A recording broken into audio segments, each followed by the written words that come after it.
नमस्कार, मैं हूं आपके साथ सुमित झा। छठी बार मुख्यमंत्री पद की शपथ ली है नीतीश कुमार ने और एक बार फिर से एनडीए की सरकार बिहार में सरकार की तस्वीर बदल गई है। मुखिया वही हैं, जेडीयू और बीजेपी की सरकार। सुशील मोदी कुछ कह रहे हैं।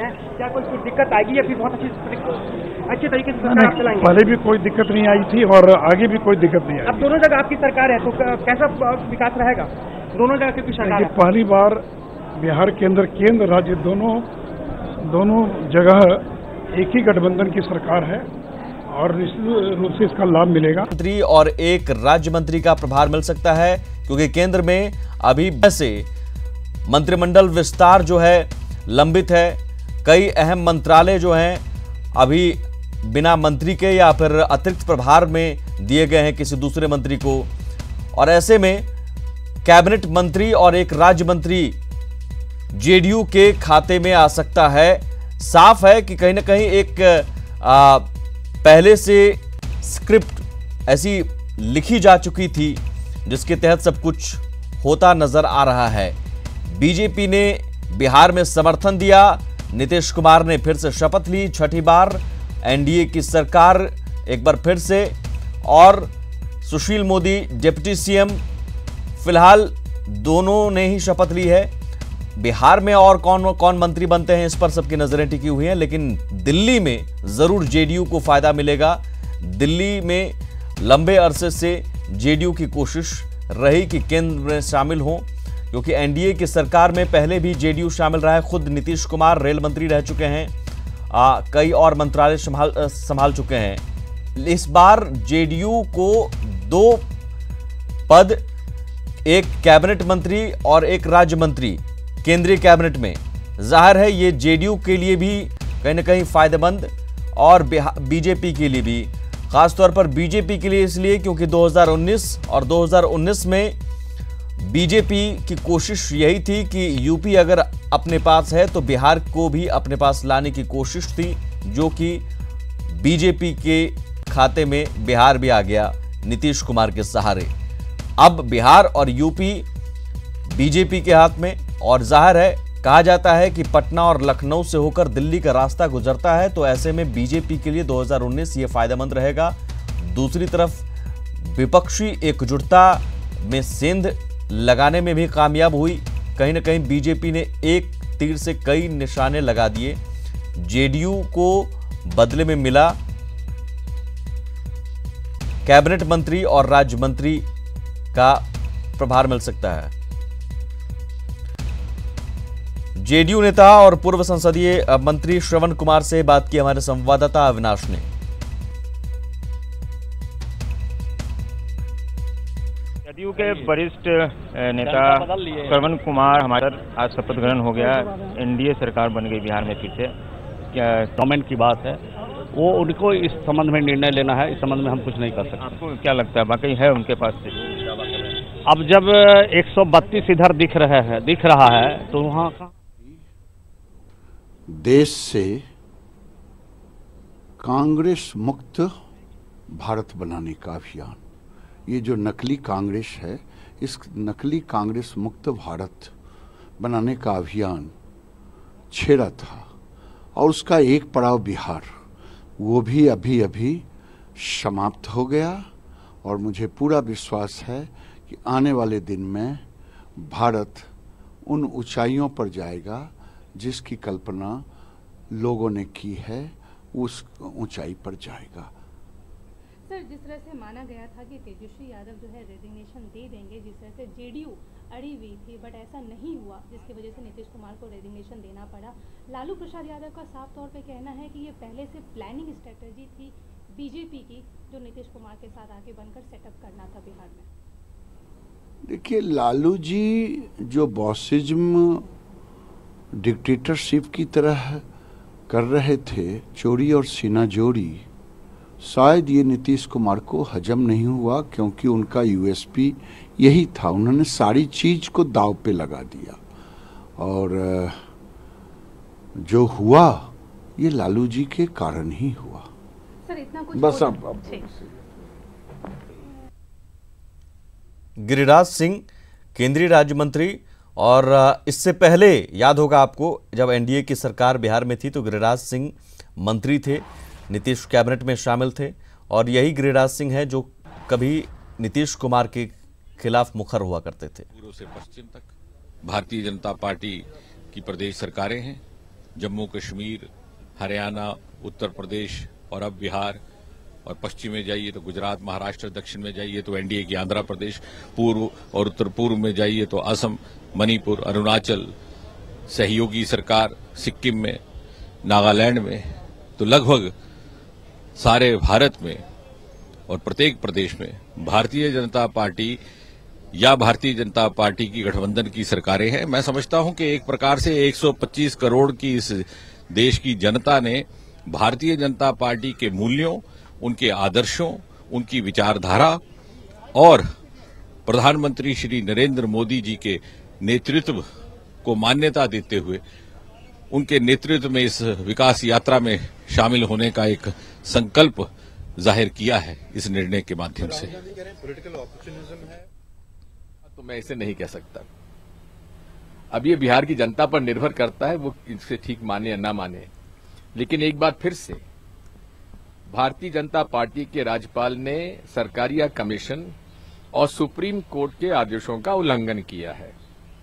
मणिपुर में किया, गोवा में किया और अब बिहार में किया है। सिंगल लार्जेस्ट पार्टी आरजेडी है, उसी को न्योता देना चाहिए था और उसे एक निश्चित समय में बहुमत साबित करने का अवसर देना चाहिए था।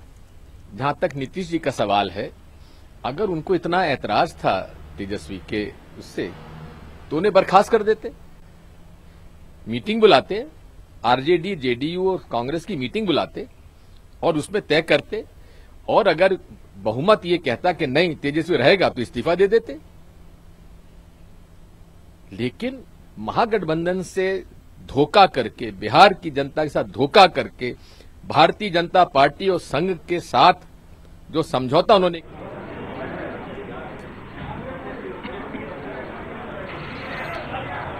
कांग्रेस नेता दिग्विजय सिंह धोखा देने का आरोप लगाते हुए, और इससे पहले आपने सुना केंद्रीय राज्य मंत्री जितेंद्र सिंह को जो ये कहते नजर आए कि अब उत्तर, दक्षिण, पूरब, पश्चिम हर दिशा में, देश के हर दिशा में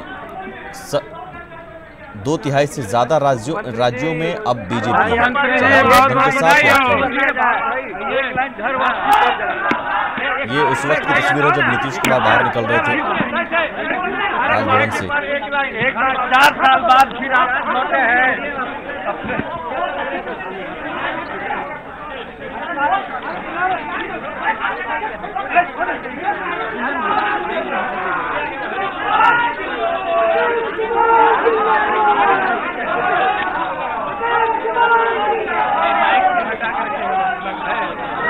माइक नीचे करके रखिए, आराम से आराम से। जी मुख्यमंत्री जी, 4 साल बाद हमने जो भी निर्णय लिया है, कल भी कहा था, जो बिहार के हित में होगा, बिहार के लोगों के हित में होगा, वही निर्णय लेंगे। और बिहार के विकास के लिए, बिहार के लोगों के हित में, न्याय के साथ विकास के लिए, तरक्की के लिए हम सब लोगों ने मिलकर यह निर्णय किया है। और बिहार वासियों को मैं इतना ही आश्वस्त करूंगा कि हमारी प्रतिबद्धता बिहार के लोगों के प्रति है, जनहित के प्रति है। और अब तक बिहार के लोगों ने जो अवसर दिया, अपनी क्षमता के अनुरूप हमने सेवा करने की कोशिश की। आगे भी उसी राह पर चलकर लोगों की हम सेवा और खिदमत करते रहेंगे। बिहार को तरक्की के रास्ते पर आगे ले जाएंगे, न्याय के साथ तरक्की के रास्ते पर। ये कहा कि आपने धोखा दिया है, सबका जवाब हम बढ़िया से देंगे। नरेंद्र मोदी ने क्या कहा था और नीतीश कुमार ने 2015 में मोदी जी के प्रधानमंत्री बनने के बाद संघ मुक्त भारत के लिए विपक्ष को इकट्ठा करने की बात की थी। दोनों की बात में कोई सच्चाई नहीं थी। ये याद रखना जरूरी है कि नीतीश कुमार के पॉलिटिकल डीएनए को लेके मोदी जी ने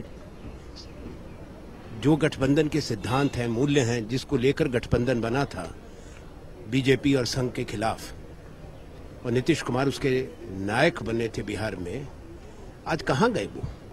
आज नीतीश से पूछिए कि क्या प्रमाण पत्र मिला है नरेंद्र मोदी जी से उनको अपने सही डीएनए का? लेकिन जेडीयू ने राहुल गांधी को लेकर भी सवाल खड़े किए, कहा कि राहुल गांधी से जब तेजस्वी यादव के बारे में पूछा जाता तो उन्होंने कोई डिसीजन नहीं लिया था उनके इस्तीफे। राहुल गांधी क्या न्यायाधीश हैं? किसी व्यक्ति पर आरोप लगाओ, न्यायपालिका तय करती है। जेडीयू की कैसे कह सकती है? जब महागठबंधन बना था उनको मालूम नहीं था कि नीतीश कुमार जी को कि लालू यादव जी पे क्या आरोप लगे हैं, कौन से मुकदमे चल रहे हैं? ये जो बहाना ये बना रहे हैं वो चलेगा नहीं। सही चेहरा सामने आ गया है और हमेशा के लिए नीतीश कुमार पे कोई यकीन नहीं कर सकता। जी को बिहार ने एंटी कम्युनल लड़ाई लड़ने के लिए दी थी और नीतीश जी ने अपनी पर्सनल पॉलिटिक्स के लिए उन्हीं लोगों से वो गले लग गए हैं। आप लालू जी के साथ हैं? यही तो प्रॉब्लम है, यही तो प्रॉब्लम है हिंदुस्तान की पॉलिटिक्स में। कि बात सुनिए मेरी, यही तो प्रॉब्लम। नहीं सुनिए, नीतीश जी ने मुझे नीतीश जी ने, देखिए राजनीति में पता लग जाता है आदमी के दिमाग में क्या होता है। क्लियरली मुझे मालूम पड़ गया था कि नीतीश जी ने ये प्लानिंग, मतलब देखिए मैं सच बताऊं तो 3-4 महीने से हमें पता था कि ये प्लानिंग चल रही है। मुझे आप बोलने देंगे प्लीज? हमें मालूम था कि 3-4 महीने से प्लानिंग चल रही है। देखिए हिंदुस्तान की राजनीति में यही प्रॉब्लम है, अपने स्वार्थ के लिए व्यक्ति कुछ भी कर जाता है। कोई मतलब नियम नहीं है, कोई क्रेडिबिलिटी नहीं है, सत्ता के लिए कुछ भी।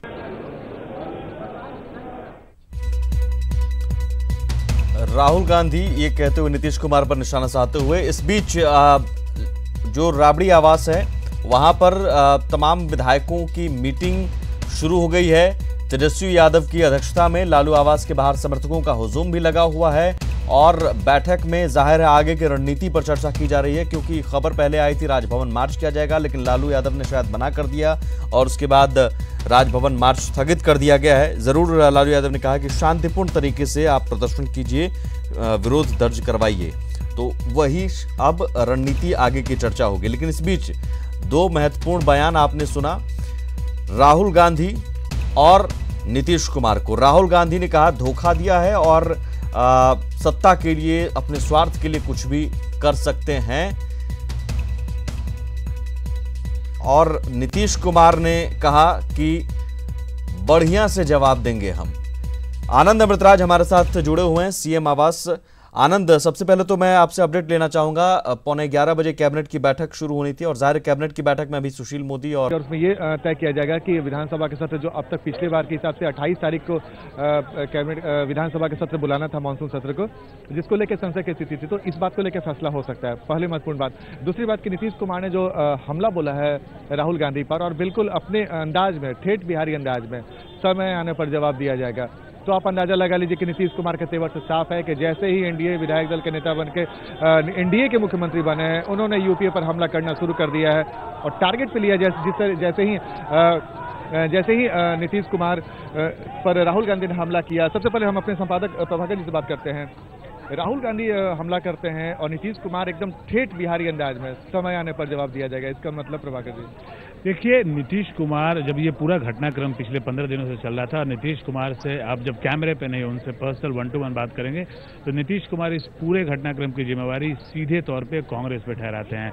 नीतीश कुमार का मानना है कि कांग्रेस सबसे बड़ी पार्टी थी इस गठबंधन में, बिहार की संख्या बल के आधार से नहीं बल्कि नेशनल पार्टी थी, उसका एक बड़ा रोल था और उसकी एक बड़ी जिम्मेवारी थी कि ये महागठबंधन जो बिहार में था वो सही तौर पे सतह पे काम करे, लेकिन वैसा कांग्रेस ने किया नहीं। राहुल गांधी से नीतीश कुमार ने लगातार टेलीफोन पर बात की, उसके बाद वो दिल्ली गए, उनसे मिले और उन्होंने लगातार ये रिक्वेस्ट किया कि आप इंटरवीन कीजिए, क्योंकि जब ये मामला गरमाया था और दोनों पार्टी आरजेडी और जेडीयू में जब तनाव बढ़ा था तो नीतीश कुमार और लालू प्रसाद यादव में थोड़ी सी उनमें बातचीत बंद थी, उनमें संवादहीनता हो गई थी और उसके बाद नीतीश कुमार की ये उम्मीद थी कि कांग्रेस जो है इसमें बीच में एक मध्यस्थता करे, भूमिका निभाए और इस पूरे मामले को डिफ्यूज करे, लेकिन ऐसा कुछ हुआ नहीं। कांग्रेस ने जो किया उसने वेट एंड वॉच की पॉलिसी अपनाई। उसने न राहुल गांधी ने ना लालू यादव से बात की, ना उन पर किसी तरह का दबाव डाला कि तेजस्वी से इस्तीफा लिया जाए। कांग्रेस से जो उम्मीद पाला था नीतीश कुमार ने, वो उम्मीद पूरा नहीं हुआ। लेकिन एक महत्वपूर्ण सवाल और सबसे इंटरेस्टिंग सवाल, नरेंद्र मोदी और अमित शाह के निशाने पर तो रहते ही थे राहुल गांधी, अब नीतीश कुमार के भी निशाने पर बेहद दिलचस्प हो जाएगा आने वाले समय में। जी बिल्कुल, राहुल गांधी नीतीश कुमार के निशाने पे तो होंगे ही, और जैसे जैसे कांग्रेस के लोग जो है वो नीतीश कुमार पे निशाना लगाएंगे, वो आप देखिएगा कि नीतीश कुमार के जो स्वर हैं वो और तीखे हो जाएंगे पूरे मामले में। और अभी जो सबसे इंटरेस्टिंग है, जो पावर शेयरिंग एग्रीमेंट जो जिसमें कि 2 कैबिनेट बर्थ की बात हो रही है, एक केंद्र में यूनियन मिनिस्टर, कैबिनेट मिनिस्टर और एक मिनिस्टर ऑफ स्टेट की बात हो रही है। तो कुल मिला के ये बड़ा ही वेल स्क्रिप्टेड कहानी है, बड़ी अच्छी स्टोरी है जो पहले लिखी गई है। अगर आप मुझे कोई ये समझाने की कोशिश करे कि ये पूरा घटनाक्रम पिछले 2 दिनों का है, राहुल गांधी का यानी कि जो राहुल गांधी ने बोला कि 3-4 महीनों से ये सब कुछ तैयारी चल रहा था। देखिए, राहुल गांधी ये दावा कर रहे हैं कि 3-4 महीने से उन्हें पता। एक बड़ी बात समझिए कि भ्रष्टाचार के खिलाफ लड़ाई में जहां हमारे प्रधानमंत्री नरेंद्र मोदी जी की अगुवाई में कोई भ्रष्टाचार नहीं हुआ है, वहीं पूरा महागठबंधन खामोश था लालू जी के परिवार के व्यापक भ्रष्टाचार पर, कोई जवाबदारी नहीं। नीतीश कुमार जी ने उस पर कहा मैं साथ नहीं चल सकता हूं। तो ये सुचिता, सुशासन और विकास के लिए भाजपा और जदयू साथ आए हैं। मेरा अभिनंदन, शुभकामनाएं। सर, राहुल जी ने बोला कि हमें पता था कि 3-4 महीने से ये खिचड़ी पक रही है। नीतीश जी ने अपने स्वार्थ के लिए पार्टी बदला। राहुल गांधी से मैं एक सवाल पूछूंगा। एक समय उन्होंने ऑर्डिनेंस फाड़ दिया था जो लालू जी के लिए बन रहा था, उसको नॉनसेंस कहा था। पिछले 4 महीने से इतना भ्रष्टाचार लालू जी के परिवार ने किया है, उस पर कुछ बोले हैं? यही उनकी सच्चाई है। वो जनता से दूर है और जनता के मानस से दूर है। तो मुझे मालूम है कि आज कांग्रेस पार्टी उनकी अगुवाई में बार बार हार रही है। आज देश के 13 प्रदेशों पर हमारा राज है, केंद्र पर राज है, भारत के 68% पॉपुलेशन पर हमारा राज्य है। ये बात उनको नहीं पचती है, तो मैं क्या कह सकता हूं? मैं एक ही बात कहूंगा, बिहार के विकास का एक नया अध्याय शुरू हो रहा है। अभिनंदन। आनंद, मेरे ख्याल से यही जवाब शायद नीतीश कुमार देंगे आने वाले दिनों में। जो उन्होंने कहा कि बढ़िया से जवाब देंगे, यही जवाब रविशंकर प्रसाद दे सकते हैं कि आप ही ये नीतीश कुमार कि आप ही थे जिन्होंने ऑर्डिनेंस फाड़ा था, और आपसे जब मैंने कहा कि भ्रष्टाचार के मुद्दे पर आगे आइए तो आपने स्टैंड नहीं लिया। बिल्कुल, लेकिन उससे भी महत्वपूर्ण बात उन्होंने बोला है कि देश के 68% जो संख्या है, जनसंख्या, उस पर हमारा राज है। आप अंदाजा लगा लीजिए रविशंकर प्रसाद का बयान कितना महत्वपूर्ण हो गया। रुपेश, राहुल गांधी ये आरोप लगा के हमला बोल रहे हैं नीतीश कुमार पे कि उन्होंने धोखा दिया अपने स्वार्थ के लिए और 3-4 महीनों से सभी खेल चल रहा था। अब नीतीश कुमार ने बोला है कि हम समय आने पर जवाब देंगे। तो ये जब अब आरोप प्रत्यारोप का खेल होगा, कैसे क्या कुछ होने वाला है आगे? देखिए, पहली बात है और महत्वपूर्ण है कि दोनों को एक दूसरे से जो उम्मीदें दोनों ने पाल रखी थी एक दूसरे से, वो दोनों एक दूसरे की उम्मीद पर खरे नहीं उतरे हैं। कहीं ना कहीं नीतीश कुमार को भी ये उम्मीद थी कि जब विपक्षी एकता, और ऐसा माना भी जा रहा है, जेडीयू के सूत्र नीतीश कुमार के करीबी भी ये मानते हैं कि नीतीश कुमार को कहीं ना कहीं कांग्रेस की तरफ से, कांग्रेस यानी कि सोनिया और राहुल की तरफ से ये भरोसा मिला था कि जब पूरा विपक्ष जब एकजुट होगा तो उस विपक्षी एकजुटता का कन्वेनर नीतीश कुमार को बनाया जाएगा, और राष्ट्रपति चुनाव के ठीक पहले नीतीश कुमार को चेहरे के रूप में आगे करके पूरे देश में एक राष्ट्रपति चुनाव के पहले कैंपेनिंग होगी। दूसरी तरफ नीतीश कुमार को ये उम्मीद थी, दूसरी तरफ कांग्रेस को भी नीतीश कुमार से ये उम्मीद जरूर थी कि खासकर अगर बिहार को देखें तो बिहार में उनकी सरकार थी, कांग्रेस सरकार में थी। यहाँ पर मात्र 27 विधायक हैं, 27 विधायक के दम पे यहाँ पे वो सरकार में हैं। बावजूद इसके कांग्रेस को खुद पे ये भरोसा नहीं है कि इस सत्ता में रहते हुए भी क्या उसने अपनी जमीन इतनी तैयार कर ली है कि अगर अकेले या फिर लालू प्रसाद यादव के साथ रह के भी चुनाव लड़ने की नौबत आती है तो क्या वो 27 के आंकड़े को भी छू पाएंगे। क्योंकि पिछले कई चुनाव में देखें तो 9, 10, 14 यही आंकड़ा रहा है। यानी कि कांग्रेस के लिए एक बहुत बड़ा झटका था। अविनाश जी, आप इधर आ जाइए। अविनाश जी, सबसे पहले आपसे अपडेट लेंगे कैबिनेट को लेकर, जो कैबिनेट की बैठक बुलाई गई है, क्या कुछ वजह हो सकती है? विधानसभा सत्र का 1 बजे की बैठक चल रही है मुख्यमंत्री आवास एक अन्य मार्ग में। बैठक में सुशील मोदी है और अधिकारी सारे विभाग के अधिकारी हैं और वहाँ पहुँचे हुए हैं। तो ये पहली कैबिनेट है, नीतीश कुमार ग्रहण किया उसके बाद पहली कैबिनेट बुलाई है। निश्चित रूप से कई महत्वपूर्ण डिसीजन इस कैबिनेट में होंगे, जब तो उसकी जानकारी मिलेगी। अभी उसके बारे में कुछ खास जानकारी नहीं है, लेकिन निश्चित रूप से जो सरकार फैसला लेगी उसकी जानकारी देगी। तो यह महत्वपूर्ण है बैठक, क्योंकि अभी तुरंत कुछ देर लॉबिंग ही कहा जाएगा कि किस तरह से अपने जाति को लेकर और अपने समाज को लेकर बीजेपी के नेता अब आगे आने लगे हैं। और जिस तरह से सूचना मिल रही है लगातार कि एनडीए की तरफ से, पूरे एनडीए की तरफ से 14 मंत्री में ये लोग शामिल हो सकते हैं, लेकिन बीजेपी महत्वपूर्ण भूमिका में है। अभी प्रेम कुमार से बात हुई तो प्रेम कुमार का बॉडी लैंग्वेज आनंद बहुत बेहतर नहीं लग रहा था, खुश बहुत नहीं थे, कंफर्टेबल नहीं थे, यानी वो भी डिप्टी सीएम पे नजर कराए हुए। बिल्कुल, जिस तरह से क्या लगता है कि आने वाले समय में बीजेपी के अंदर खींचतान मच सकता है? अविनाश जी, खींचतान मच सकता है? अब प्रेम कुमार से हमने भी बात की, उनका कहना था कि हम भी दावेदारों में से एक थे डिप्टी सीएम। उन्होंने बोला कि डिप्टी सीएम के लिए जी, लेकिन आप केंद्रीय नेतृत्व ने फैसला लिया है तो हम उसका सम्मान करेंगे, ये भी बोल रहे हैं। निश्चित रूप से खींचतान चलेगी। आपने एक सवाल ब्रिजन में बहुत इंटरेस्टिंग है कि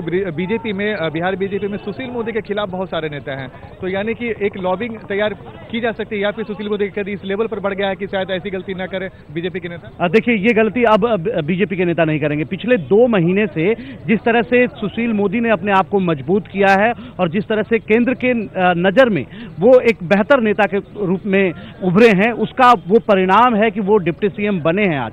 और यही वजह है कि अब जो लॉबिंग लगातार उनके खिलाफ हो रही थी, वो अब थोड़ा पटाक्षेप होगा। नहीं, मेरे ख्याल से उखाड़ फेंका। इसे लेकर संसदीय बोर्ड कल जो बैठक हुई और उसके बाद सीधे अधिकृत कर दिया गया, उसके बाद से ही साफ हो गया कि दिल्ली से भी सुशील मोदी पर इस बार भरोसा जताया जा रहा है। मैं 2 अपडेट आपसे लेना चाहूंगा, फिर आगे चर्चा। आरजेडी विधायक दल की बैठक शाम 6 बजे बुलाई गई है। कांग्रेस भी शायद विधायक दल की बैठक करने जा रही है। बिल्कुल रुपेश, जो हमारे कांग्रेस पीठ देखते हैं रुपेश, उनसे जानकारी लेते हैं।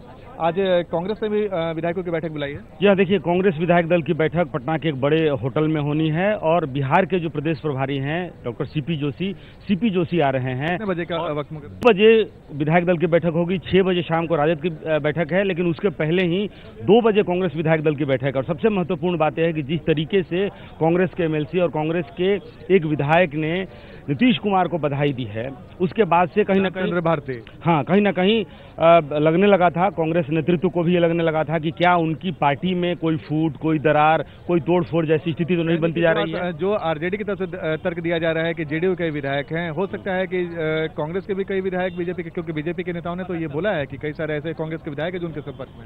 जी देखिए, अब बहुत स्पेस तो नहीं है कि तोड़फोड़, हॉर्स ट्रेडिंग टाइप की कोई चीजें बिहार में अब फिलहाल ऐसा दिख तो नहीं रहा है, लेकिन कांग्रेस को सबसे अपने कुनबे को बचाया जाए, क्योंकि अशोक चौधरी जो प्रदेश कांग्रेस के अध्यक्ष भी हैं और बिहार में शिक्षा मंत्री भी थे, बहुत करीबी नीतीश कुमार के, बेहद करीबी थे। और कई जो कांग्रेस के विधायक हैं वो कहीं ना कहीं ऑफ द रिकॉर्ड ये शंका जता चुके हैं कि क्या अशोक चौधरी कांग्रेस अध्यक्ष जो हैं, क्या आपने कुछ विधायकों को लेकर नीतीश कुमार सुमित, ये महत्वपूर्ण बात रुपेश ने बताया और इस बात की चर्चा जबरदस्त रूप से चल रही है। हम रुपेश से फिर से एक बार जवाब देंगे। जिसको दर्द होगा वो कुछ करेगा ना, यही नीतीश जी ने किया। उनको दर्द है बिहार का। लालू के बारे में क्या कहा? आरके सिंह, बीजेपी सांसद, प्रतिक्रिया लगातार आ रही है। आनंद, इस बीच मैंने बिहार सरकार की वेबसाइट खोली है, उसमें honourable deputy minister, honourable governor of Bihar के त्रिपाठी हैं ही, उनका फोटो लगा हुआ है। चीफ मिनिस्टर नीतीश कुमार है ही, ऑनरेबल डिप्टी चीफ मिनिस्टर नाम और फोटो हटा दी गई है। ठीक है, तो उधर भी अपडेट लगातार हो रहा है और जाहिर है जल्द ही सुशील मोदी का फोटो लग जाएगा। यही परिवर्तन है, लेकिन परिवर्तन शाम 6 बजे इस्तीफा देते हैं और सुबह अगले दिन 10 बजे यानी 14-15 घंटा में फिर से सीएम बन जाते हैं। सरकार की तस्वीर बदल जाती है। सब कुछ ऐसा लगता है कि बहुत अचानक हो रहा है, लेकिन बहुत कुछ पहले से तय होता है। सवाल अब कई सारे हैं। नीतीश कुमार ने जरूर कहा है कि वक्त आने पर जवाब देंगे, लेकिन कांग्रेस जो सवाल पूछ रही है कि क्या आपको पता नहीं था लालू यादव चारा मामले में चार्जशीटेड हैं या सजायाफ्ता हैं, अगर करप्शन के मामले पर आप जीरो टॉलरेंस हैं, क्या आप तेजस्वी यादव को एक बहाना मानकर चल रहे थे? क्योंकि तेजस्वी यादव के ऊपर एफआईआर दर्ज हुई तो ये अचानक ऐसा नहीं लगा कि आप बहुत कुछ फैसला ले रहे हैं। ये दिलचस्प होगा कि कब जवाब देंगे और क्या जवाब देंगे, लेकिन विधानसभा का जब सत्र होगा तो वो बेहद मजेदार होगा सुमित, क्योंकि जबरदस्त हमला होगा विपक्ष की तरफ से, सत्ता पक्ष की तरफ से भी पुरजोर जवाब देने की कोशिश की जाएगी। तमाम तरह की बातें होंगी। इस बार बेहद रोचक होने वाला है विधानसभा का जो मानसून सत्र है। रुपेश, हमको लगता है कि कल तक बड़ा अजीब है, जैसे सुमित भी बता रहे हैं कि 15-16 घंटे में के पहले महागठबंधन के सीएम थे और 15-16 घंटे के बाद एनडीए के सीएम। कभी नीतीश कुमार के बगल में तेजस्वी बैठते थे और अब नीतीश कुमार के बगल में सुशील मोदी बैठेंगे। कैसा रहेगा उद्देश्य और क्या कुछ होगा सदन के अंदर के बाहर तक?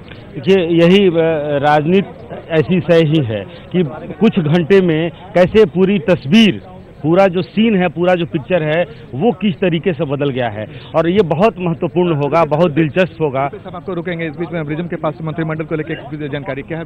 देखिए, अभी कैबिनेट की बैठक चल रही है, लेकिन सूचना ये मिल रही है कि कई नाम, 14 नाम से ज्यादा नाम नीतीश कुमार के सामने रखे गए हैं। नीतीश कुमार के सामने ये भी डिस्कशन किया जा रहा है कि सामाजिक समीकरण को लेकर कौन सा नाम परफेक्ट होगा मंत्री पद के लिए, क्योंकि एक तिलिस्म है लालू यादव का जो जातीय समीकरण को लेकर, वो टूटना काफी मुश्किल हो रहा है आने वाले समय में भी। तो ऐसे हालात में अभी जो डिस्कशन चल रहा है आनंद, वो मंत्रिमंडल समीकरण और सामाजिक संतुलन साधने का सारण प्रमंडल से भी मंत्री होंगे, ये माना जाए, यानी कि पूरे एनडीए की तरफ से दिया गया है ताकि जो परफेक्ट नाम हो उस पर मुख्यमंत्री अपनी राय दें। जी सुमित, मैं बहुत छोटा सा सवाल, मैं ब्रेक पर जाऊं। सारण प्रमंडल से भी मंत्री जरूर होंगे ही कोई न कोई नाम, क्योंकि लालू यादव को अगर आप फिर आगे आने वाले दिनों में जवाब देना चाहते हैं तो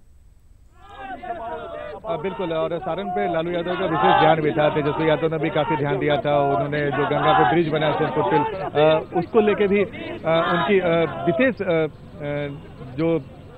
विशेष रुचि था, वो सारण जिला को लेकर था। तो हो सकता है कि सारण डिस्ट्रिक्ट को मंत्रिमंडल में जगह मिले बीजेपी की तरफ से या फिर जेडीयू की तरफ से। लेकिन एक सत्र और भी बता रहे हैं कि जेडीयू के जितने मंत्री हैं उसमें से 4 मंत्रियों का पत्ता कर सकता है। जो जानकारी अब तक मिल रही है कि 4 मंत्री जो अभी वर्तमान में है उनमें से 4 मंत्रियों का पत्ता कर सकता है सुमित। लेकिन देखना दिलचस्प होगा आज से कल तक ये भी तय हो जाएगा किन किन को मंत्रिमंडल में जगह मिला।